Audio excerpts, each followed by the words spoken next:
Hello, and welcome to Thrive, a podcast that gives you strategies and inspiration to help you live your best life.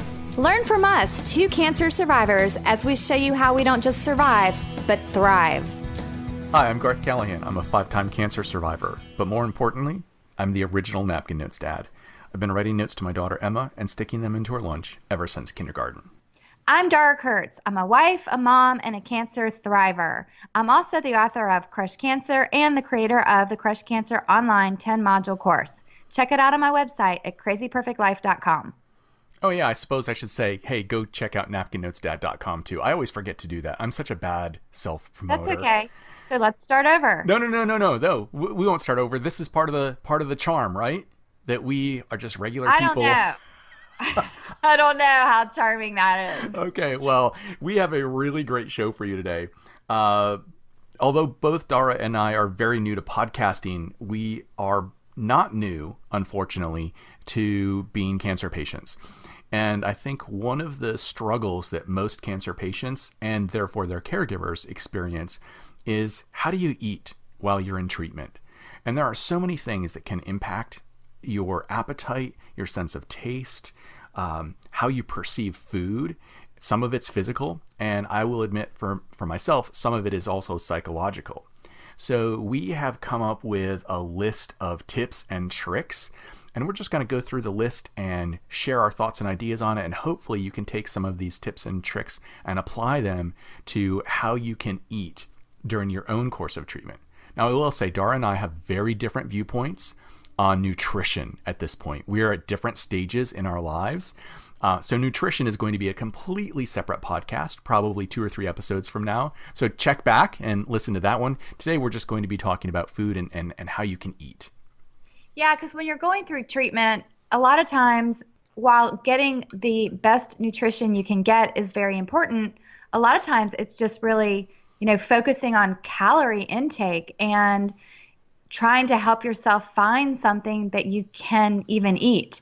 I think it's really difficult for people who have never been there to understand what it feels like to just not want to eat, to not be hungry, or to be so nauseous that just the thought of eating anything makes you feel worse. And so I know that it can be kind of a challenge, especially for caregivers, to watch people that they're trying to help struggle with eating, and that can sometimes even be a conflict.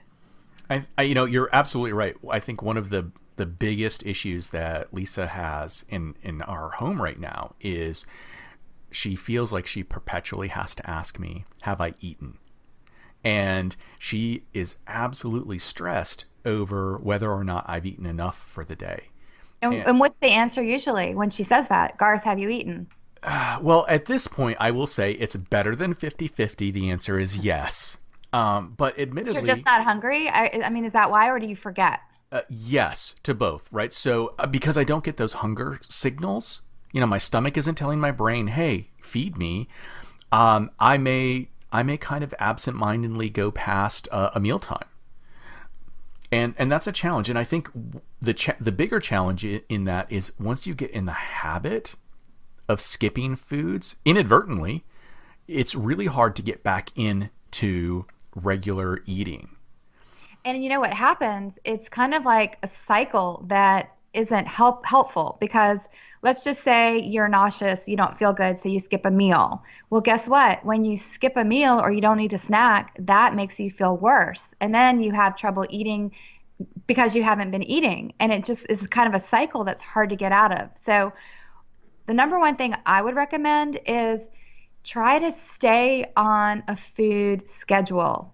Even if you are in the middle of going through active treatment, and by that I mean like you are receiving or taking regular chemo. In fact, I think it's more important to stay on a food schedule where you eat every 2 to 3 hours and keep something in your stomach. I always tell people it feels kind of like you're pregnant when you're going through chemo. Wouldn't you agree with that, Garth? I would wholeheartedly agree. Yeah, I have a lot of experience with that. But the point is that when you're going through morning sickness, you have to eat regularly. You have to keep something in your stomach, and I think the same holds true when you're going through chemo. Right. And the way that I've done that is I have this mantra of smaller plates, and so eat small and eat many. I love it. Right. So I don't want to look at a really big plate of food It's because overwhelming. it is absolutely overwhelming. So I've taken the three typical meals that we associate with being human, breakfast, lunch, and dinner, and I've basically added in three extras. Right. So I have breakfast, I have second breakfast, like the hobbits. I have lunch, I have second lunch, I have snack, and then I have dinner.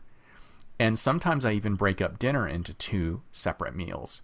And the second ones, so I eat a really small breakfast first thing in the day, maybe a little serving of yogurt, and then I'll have something a little bit more substantial an hour or two later. And I do the same thing for lunch. I try to have an afternoon snack of some almonds or something that's healthy.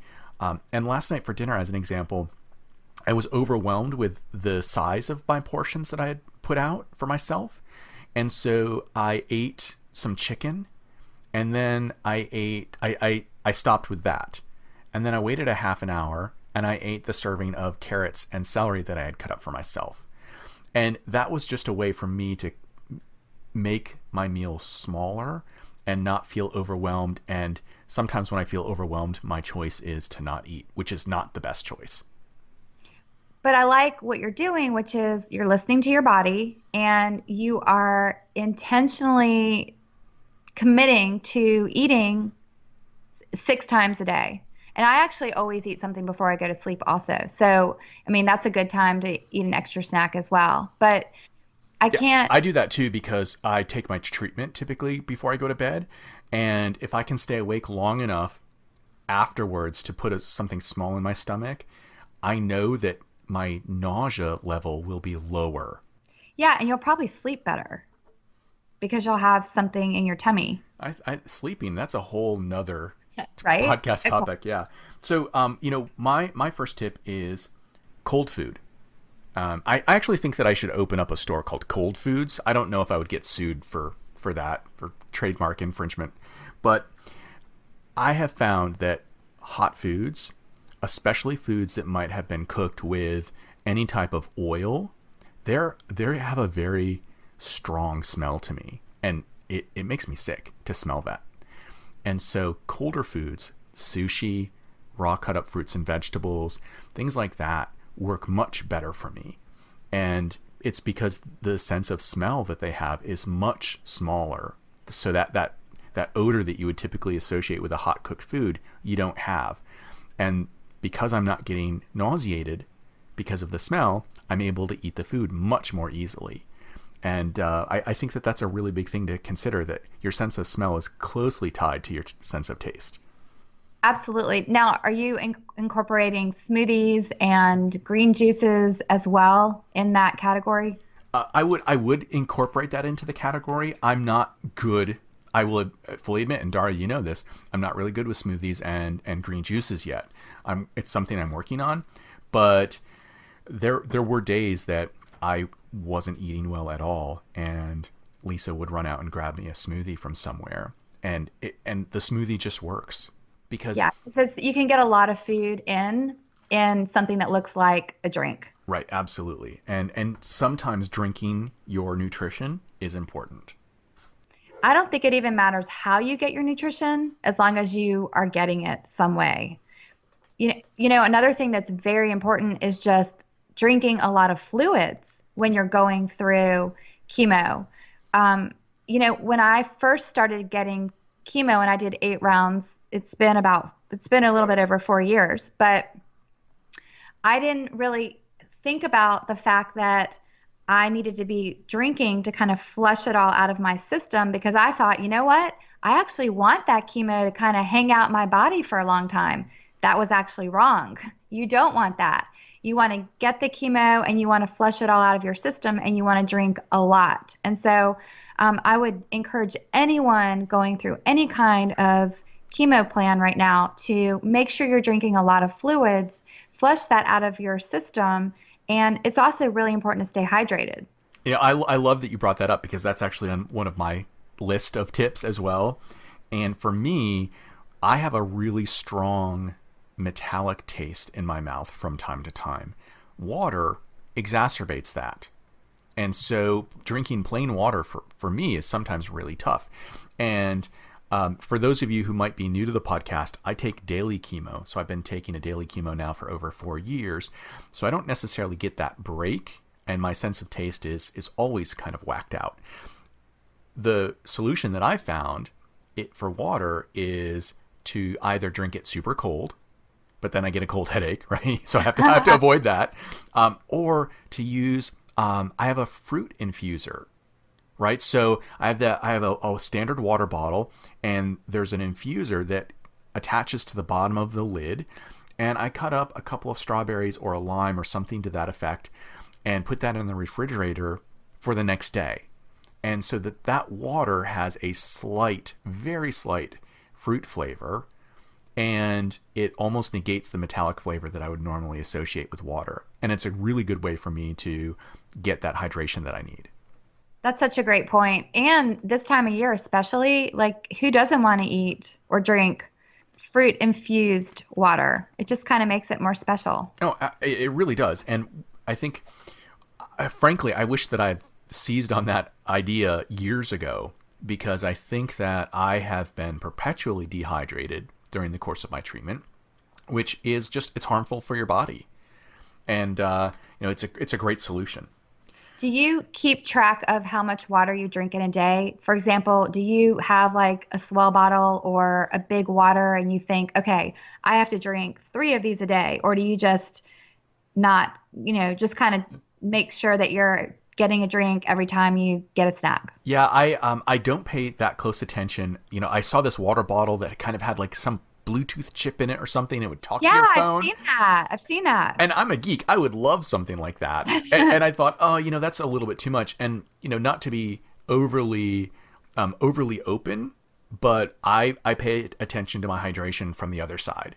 So if my urine is nice and clear, and I know that I'm well hydrated, and that's something that's really important to me. I will say, on days that I go to the gym, I purposefully fill up a 32-ounce bottle of water, and my goal is from the time that I start at the gym until the time I get home, that water has to be gone. Which is problematic when I go to the gym in the evenings, because that means I'm going out, right? I'm going to the bathroom a couple of times in the night. Yeah, I think any way that you can make sure you're getting in fluids, figure out what works for you, and then make sure you do it every single day, even if you don't feel thirsty. Oh, and that seize on what works, right? So whatever works for you is actually my next tip. So, and that goes for both hydration and food. So if you have some foods that are good foods for you, foods that you should that are hopefully healthy, but also that aren't going to make you nauseated. Those foods that you can almost always eat no matter how bad you feel, those are the foods you always need to have on standby. So what's your number one food in that category? Egg drop soup. Really? Yes. That is so interesting. It's so, I happened across egg drop soup a while ago. I love to eat Chinese food, and for me in general, Asian foods work really well. So for some reason, I found that egg drop soup is one of those foods that I can almost always eat, no matter how messed up my stomach feels for the day.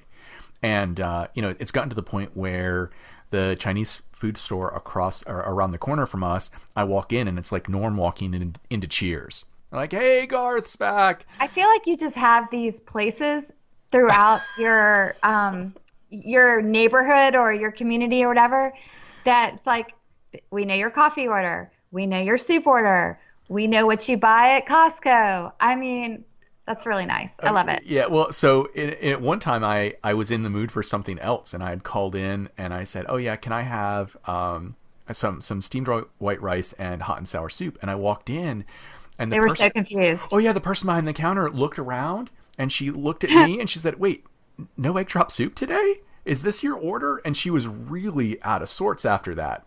That's hilarious.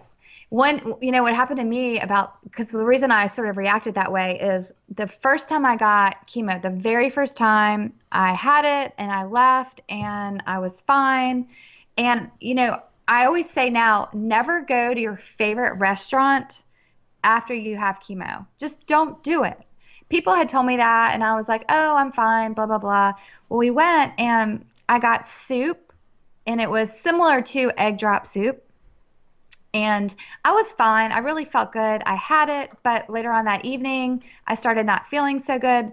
Long story short, like you really couldn't pay me to eat a bowl of that soup now. I mean, I'll never have a bowl of that soup again because I associate it with it. So don't have your favorite foods right after you get treatment, even if you're feeling good, because you just kind of associate that food with that experience. But one thing that I found that really worked for me was just popsicles. Maybe it's the cold thing that you were talking about, but I really started eating a lot of popsicles. And I remember I would just force myself if I was watching TV or having a really hard time eating, like every time a new episode of Mad Men came on, then for me it would be time to go get another popsicle or just kind of little games that I could kind of come up with to force myself to eat so that I was getting something in my body. So, Dara, I think I know you fairly well at this point, and I don't want you to take offense at what I'm Oh, about this to is gonna be ask, fun. but I'm kind of wondering as you're talking about this tip,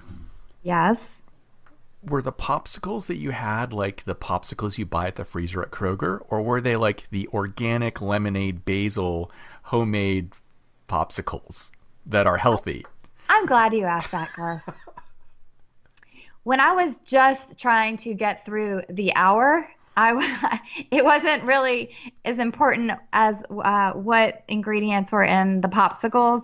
You get that, but I really there's some kind of yogurt popsicle that my father-in-law actually found in the aisle. I guess because it said Greek yogurt, so there was presumably protein in it, and so he bought me like 3 boxes of those popsicles, and I literally ate one of those popsicles like every hour. And I haven't had one of those in years, and I have no desire to ever have one of those again.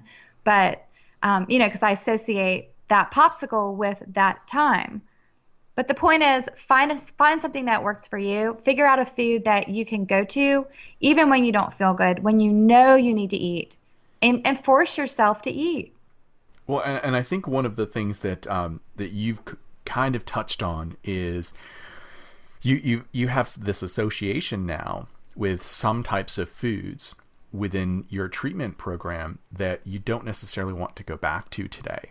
And one of the things that my doctor's office really stressed to me was that if I have a food that suddenly stops working for me, that I need to stop trying to force it.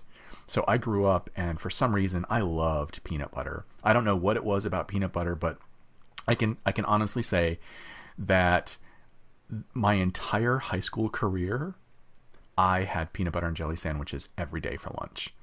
And and a while ago, peanut butter started tasting funny to me, and I was concerned because it is a standby for me.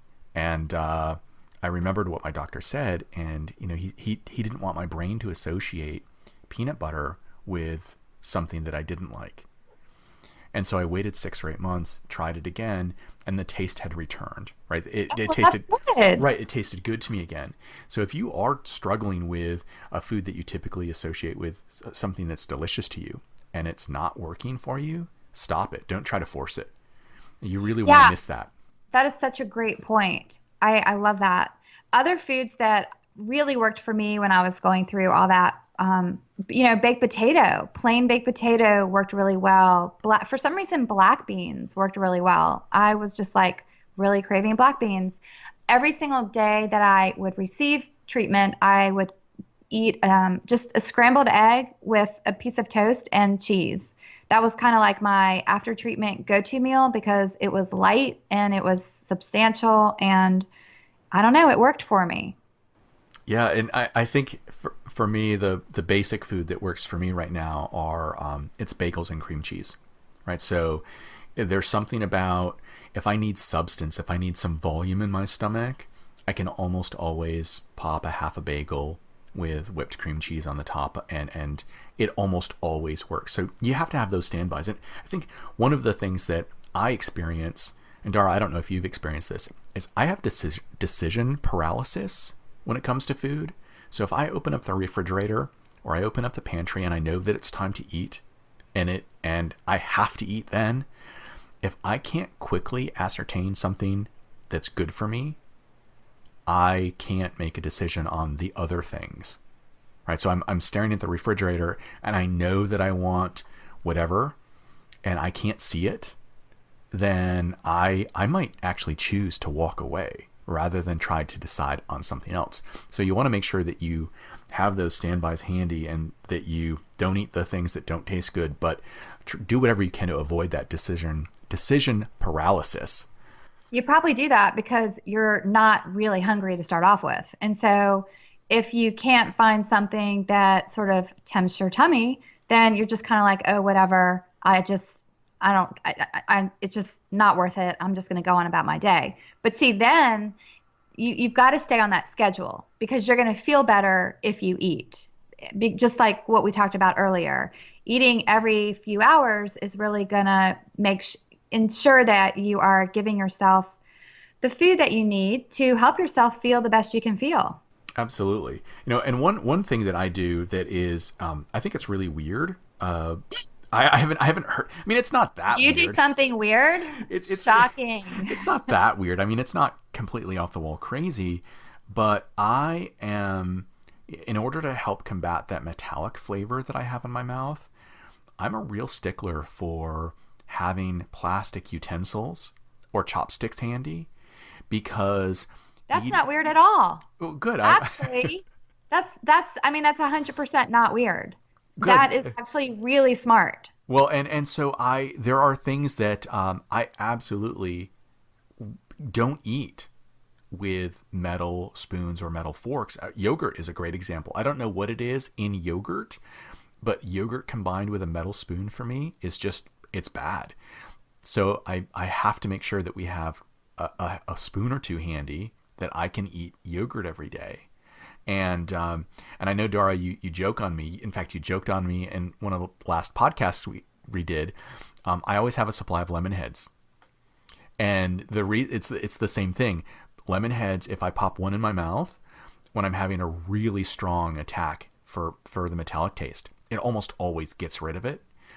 So between that and the plastic utensils, I really prefer to be basic and not put my food in metal, not cook it in metal, not eat it with metal. And I think it's weird, but I'm glad that you've confirmed that I'm not all that too much off the rocker. No, I totally get it. So if you haven't been through treatment and you don't know 100% what Garth is referring to, it's not uncommon to have a metallic taste in your mouth when you are going through treatment, whether or not it's active treatment like a daily pill or just maybe even getting treatment every couple of weeks. It's pretty common to have a metallic taste. And so Garth is 100% right. Using plastic silverware to eat for whatever reason makes it so your food tastes less metallic-y and more like normal food. All right. Well, before I go on to my last tip, I think it is time for our thriving tip of the day. And this is big. It's overreaching everything that we've talked about. And I'm going to tee this up a little bit. I had been in the process of not eating well. It had been probably a year or so since I had been eating well. I was in my second year of treatment, and I had lost about 55 pounds. Now, granted, the first 25 or so, I definitely stood to lose. Not a weight loss program that I would recommend. Yeah. Weight Watchers and Jenny Craig are not knocking down my door trying to get my secret. But, that would be a really good BuzzFeed article. Jenny Craig and Weight Watchers hate this guy. Hear his tip on how to lose weight fast. And so I had gone into my doctor's office, and Lisa, before we left, looked at him and said, Garth's lost a lot of weight and he doesn't seem to be fixing it. He seems to continue this downward trend. And my doctor looked at me, he looked at Lisa, he said, all right, you're going to meet with the nutritionist before you're allowed to leave. And the nutritionist actually brought me a smoothie and some peanut butter crackers. She made me eat and drink that, and she said something that has stuck with me to this day. And even when I'm having true troubles eating, I keep this in mind. And here's the thriving tip: food is medicine. There is absolutely no reason why you would skip your treatment, and there isn't any good reason why you should skip food. Food is fuel for your body, and you need to be putting fuel in your body so that you can rest, so that you can heal, and so that you can get through treatment well. And so you really need to keep that in mind, that food is medicine. That's beautiful. I really don't have a whole lot to add to that except for just try to eat as healthy as you can. But if you can't eat healthy foods because they're not appealing to you, eat whatever works. Because the most important thing is that you keep eating and that you get the calories that you need. Yeah, and you know that goes to my last tip, which is make sure that you have your emergency foods handy. And for me, what that means is when I go out of the house, I make sure that I have some things in my briefcase or my backpack so that if I suddenly do get hungry, or if I realize that I need food, that I don't have to try to go find it. I don't have to try to find a store or a bodega and get some food. I'm literally able to reach within my case and pull out a tea or a granola bar or a bag of nuts, something that I know that I can eat quickly and get some energy moving. So you really want to make sure that you have that emergency standby handy. Because what's going to happen if you don't have it and you start to feel like you need to eat and you don't have any food to eat, then guess what? You're going to start to feel sick because not eating is going to make you feel yucky. Yeah, that's the worst for me, because It is. I don't get that hunger signal a lot of times, and so I'm kind of, I've not realized, oh, I should have eaten an hour ago, or I should have eaten 2 hours ago, and then it comes on, right? You get this wave of, oh, this is actually not good. And so what I do in that case is I always have like a little fruit cup handy, and I quickly eat that fruit cup, and I know it's a good way to quickly get some energy into my system, to get some food into my stomach. But that feeling, because you've skipped a meal and maybe it's already time for your second meal, it's harmful for you, and it is Yeah. something you really want to avoid however you can. Do you set your phone or your watch to tell you when it's time to eat? I absolutely do. Especially when I know that I'm going to be heads down working on something, if I've got a few hour project ahead of me and I know that I'm likely to get too deep into the project and kind of forget my surroundings, I set that alarm. And there's no shame in that at all. I think that's a great thing for anyone to do who is going through active treatment right now or taking a daily type of chemo drug that causes you to struggle with eating. I think setting your phone to remind you to eat every 2 to 3 hours is a really good play. Yeah, and there are so many apps that you can do that with, and frankly, your phone has a clock built into it. It's super simple to do, and it is a good way for you to have that prompt. And Or the only even just to remind you to drink water. Right. And the only thing I would do is you make sure that you choose something that's cheerful in terms of the Yeah. alarm tone, because you don't want to associate, Darth Vader breathing or something like that, and you think, oh, this is awful. You want it to be something cheery, so your mind is automatically perked up and think, oh, it's time for me to have my snack. Yeah, because I'm taking care of myself. Absolutely. So it's time for our quote of the day. We like to give you a little bit of an inspirational quote, something to think about as you travel on your day. So here is ours for the day. No one said life was going to be easy or fair. You do the best you can with the hand you've been dealt, and you control what you can control.